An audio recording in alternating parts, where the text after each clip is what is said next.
Shalom. This Monday we're going to celebrate the life and legacy of Reverend Martin Luther King Jr.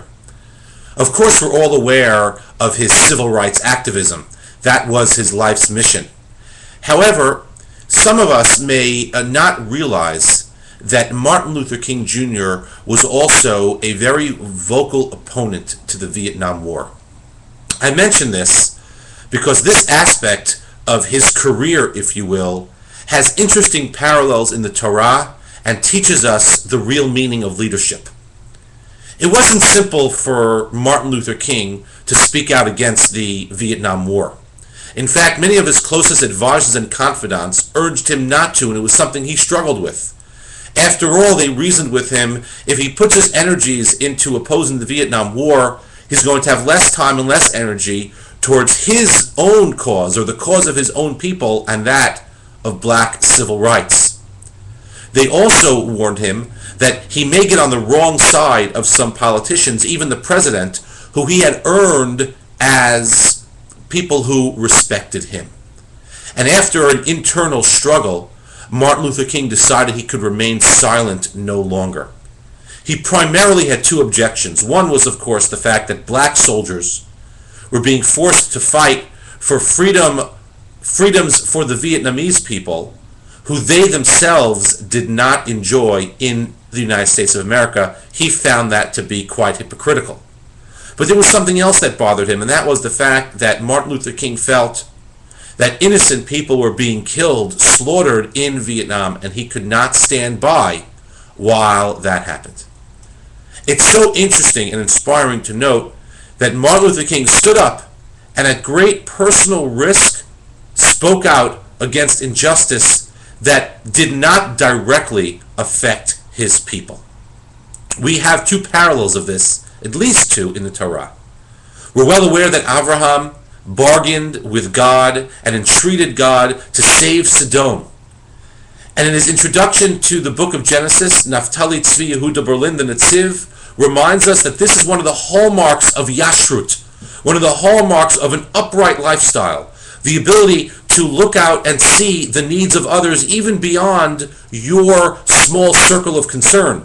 And Naphtali Tzvi Yehuda Berlin is quick to point out that the lifestyle of the people in Sodom was diametrically opposed to that of Avraham, but nonetheless, he still stood up for them. And closer to home, in terms of the Parshiot that we're reading, we know that Moshe, when he came to the well and saw the daughters of Yitro there being harassed by the male shepherds, that he stepped in. And no one would have blamed him. No one would have faulted Moshe had he not done anything. After all, he was running away from Egypt. He knew he was in trouble. Why raise his profile? He could have hid behind a rock, hid behind the well, and waited until this was all over, until he took care of his own needs. But that's not what he did. He looked beyond himself, beyond the needs of his people, and he stood up for the daughters of Yitro. And so here we have two biblical models of leadership, two people that God chose to build and lead the Jewish people. And perhaps God chose them precisely because they had a particular mission, but a universal vision. They were able to focus on their particular needs and the particular mission that God had sent them on, but they were also able to see beyond themselves and take steps, take action, speak out on behalf of people who were quote-unquote other. And so perhaps this is the model that Martin Luther King Jr. was working off of. He looked in the Bible and he saw Abraham and Moses, Avraham and Moshe were able to take their blinders off and see that they could also, or should also, have universal concerns, and Martin Luther King decided to do the same and then spoke out against the Vietnam War. Martin Luther King's decision to oppose the war is not what he's going to be remembered for, but it is for us a great model of leadership.